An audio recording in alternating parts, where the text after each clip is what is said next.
Recently, I've discovered something strange. The daughter I painstakingly carried for 9 months looks exactly like my husband's late first love. This weekend was Eric's middle school reunion. Originally, he was supposed to go alone, but our 6-year-old daughter Lily insisted on going with her dad. Left with no choice, I drove there as well. Before the event started, I went to the restroom alone. From a distance, I overheard one of them say, "Is this your kid with Sophie? She looks just like her mom." Sophie, Eric's first girlfriend. Wow, Eric, you really managed to win over the goddess. Why didn't you invite us to the wedding? It was meant as a joke, but I saw Eric's expression change. You're mistaken. Sophie passed away 8 years ago. Then noticing me, Eric quickly led Lily over and linked his arm with mine. This is my wife Charisse. I pretended not to hear the earlier conversation and smiled warmly at his friends. His friends awkwardly scratched their noses. They quickly changed the subject. As the night went on, the chatter and drinks flowed, but my mind kept replaying that one comment from his friend. That's when I realized my daughter Lily doesn't really look like me. While both Eric and I have almond-shaped eyes, our daughter has big round eyes. And her face shape, Eric and I both have long, oval faces, but Lily's face is round and square. I had always assumed she hadn't grown into her features yet, that she just had a baby's chubby round face. But after what his friend said, I vaguely recalled the photo of Sophie that Eric kept in his wallet. Round face, big eyes. So Lily looks more like Eric and Sophie than me, not like me at all. That realization sent chills down my spine, but just as quickly, I laughed at myself for overthinking. After all, Sophie had been dead for 8 years, and Lily was only 6. How could the daughter I carried for 9 months not be mine? So, the fact that Lily doesn't look like me, I chalked it up to a passing thought, and by the end of the reunion, I had forgotten all about it. But what happened next made me realize that maybe, Lily really wasn't my daughter. Lily just turned 6, and after summer break, she'll be starting first grade. According to the school's rules, all incoming students must have a health check before starting the year. Eric was busy with work, so I took Lily to New York General Hospital on my own. Lily was unusually quiet on the drive there, pouting and refusing to talk. "What's wrong, Lily? Can you tell Mommy?" She raised her chubby little face. "Mommy, Daddy won't let me cut my hair, but I think short hair is cool, and I want a new look for the new school year." I had been so caught up in work that Eric had always taken care of Lily. Since she never brought it up, I hadn't noticed that she had always had long hair. Even when it was hard to manage as a baby, Eric insisted she keep it. Now that she was older, it made sense that she'd want her own style. So I said, "All right, Lily, but you have to promise not to cry when they take your blood during the checkup, and then Mommy will take you to get your favorite haircut. Deal?" Lily was thrilled and eagerly agreed. Deal. The medical report wouldn't be ready until the next day, so after the checkup, I took Lily to a nearby salon and got her the short haircut she wanted. I never expected the reaction I got from Eric when he came home that evening. The moment he saw Lily's short hair, his face darkened, and he yelled at me, "Who told you to cut her hair?" Lily was so scared she immediately hid behind me. I was annoyed too. "Lily likes it short. It's not your hair, so why are you so mad? You're scaring her." Eric's face was livid. Without even taking off his shoes, he strode past me and yanked Lily out from behind. "Didn't you promise Daddy you'd keep it long? Why did you cut it?" Lily, just a child, had never seen her father so furious. She immediately burst into tears, crying out for me. My heart ached for her, and I quickly scooped her up, holding her close to comfort her. "What's wrong with you? Why are you acting like a madman? Look, you've scared her. I'm her mother. I can take her for a haircut if I want to." Eric let out a cold laugh. "Now you remember you're her mother? Have you ever taken care of her all these years?" I frowned. "Eric, didn't we agree? After I had the baby, I wouldn't stop working. Now you're blaming me?" Eric realized he had overreacted and quickly changed his tone. "That's not what I meant. I'm sorry. Come here, Lily. Daddy's sorry. Let me hug my little princess." But Lily was too scared, still crying quietly in my arms. I ignored him, took Lily to her room, and she clung to me, asking me to stay with her for the night. I assumed she was just shaken, so I grabbed a pillow and stayed in her little room. But after telling her 2 bedtime stories, she still wouldn't sleep. "Mommy, why do I have 2 mommies?" I frowned and gently asked, "What do you mean, Lily?" She blinked her big eyes, and what she said next hit me like a bolt of lightning.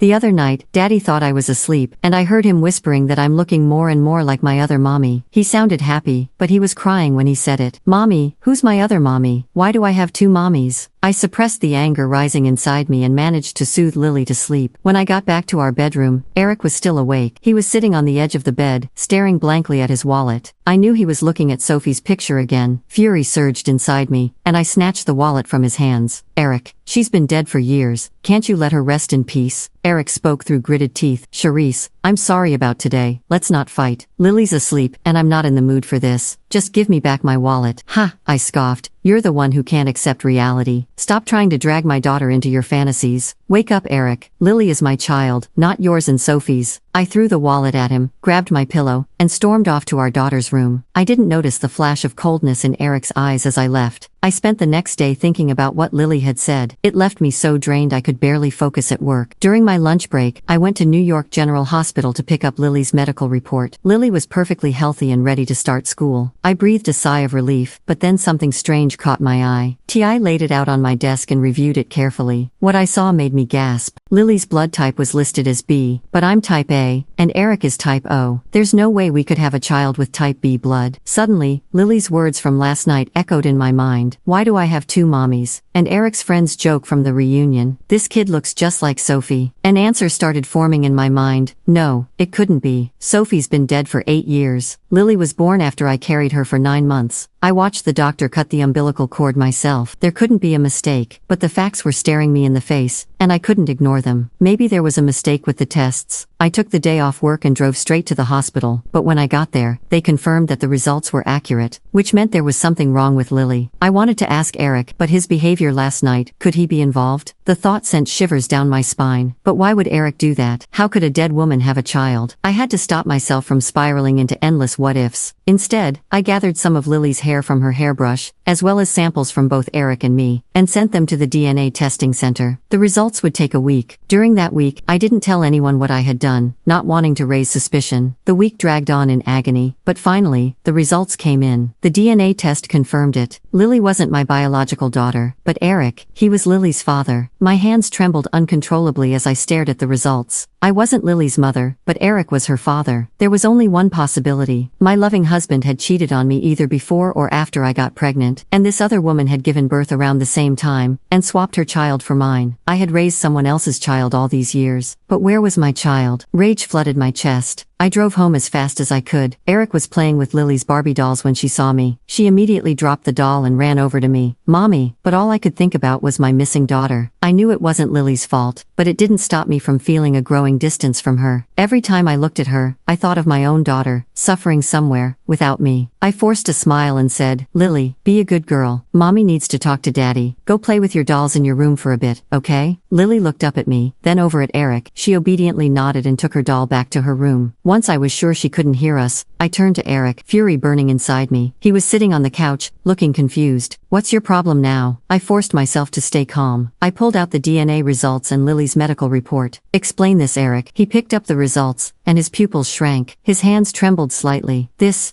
can't be right. But he quickly regained his composure, setting the papers back down. That's impossible. Lily is the daughter you carried for 9 months. The DNA center must have made a mistake. Charisse, have you been reading too many novels? We're not some rich, powerful family where baby swaps happen. Why would anyone swap our child? As I stared at his calm face, my heart turned to ice. Up until that moment, I had hoped he didn't know, but seeing him now, I realized my darkest suspicion was true. He had known all along, and worse, he was the one who had done this. Eric was still rambling on. How about this, Charisse? Let's go together and get another test. The 3 of us. I didn't turn down his offer. We went to a larger hospital to get a second opinion, but I didn't believe a word he said. I had already contacted the hospital where I gave birth, and they assured me that they had never had any cases of swapped babies. I even went to the doctor who had delivered Lily. When I showed him the DNA results, he was visibly shocked. We reviewed the surveillance footage from my time in the hospital. There was no sign of any wrongdoing there. The doctor adjusted his glasses. Mrs. Williams, I'm so sorry about this, but I can personally vouch for this hospital. We're a reputable institution, but after you gave birth, you transferred to Riverside Family Care Center. Maybe you should check there. The doctor had a point. It couldn't have happened in the hospital. I contacted Riverside Family Care Center next, but unfortunately, the video records from that time had long been lost. I was overwhelmed with exhaustion as I dragged myself home. Eric and Lily were waiting for me at the dinner table. Without warning, Eric set the new DNA results down in front of me. See, I told you the hospital must have made a mistake. I've heard online that some shady DNA centers give everyone false results just to make a quick buck. Maybe that's what happened to you. Lily stared up at me with wide eyes. Mommy, don't you want me anymore?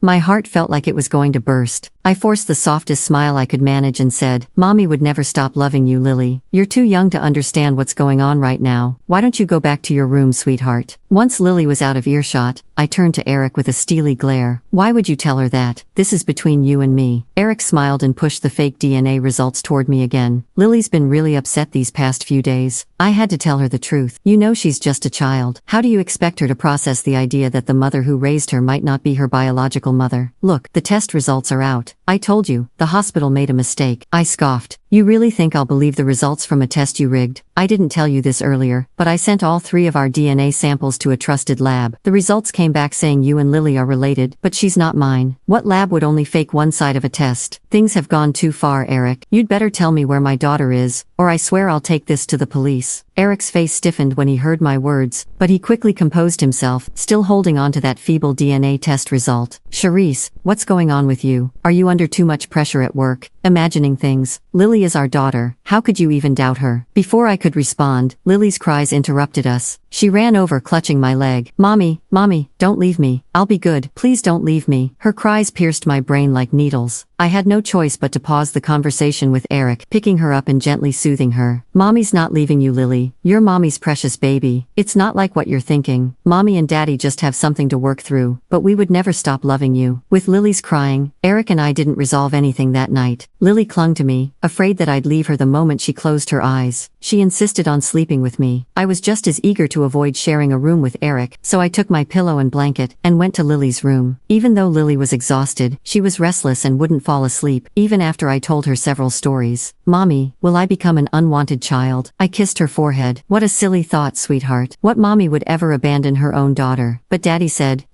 you don't think I'm your real daughter anymore, and that you're going to bring home a new sister. When that happens, you won't love me anymore. You'll leave me." Her eyes filled with tears as she spoke. My heart ached as I held her tightly, emotions swirling inside me. I hated Eric for being so despicable. This was between us, yet he dragged an innocent child into it. But he was wrong. Nothing could throw me off course. Lily peeked up from my embrace. Her voice grew smaller, and she nestled closer to me. "Mommy, Daddy is really strange. I don't want to live with him alone. He even gives me baths when you're not around and tells me not to tell you." "What?" I was furious, but immediately calmed down. "Sweetheart, tell me what other strange things Daddy did to you."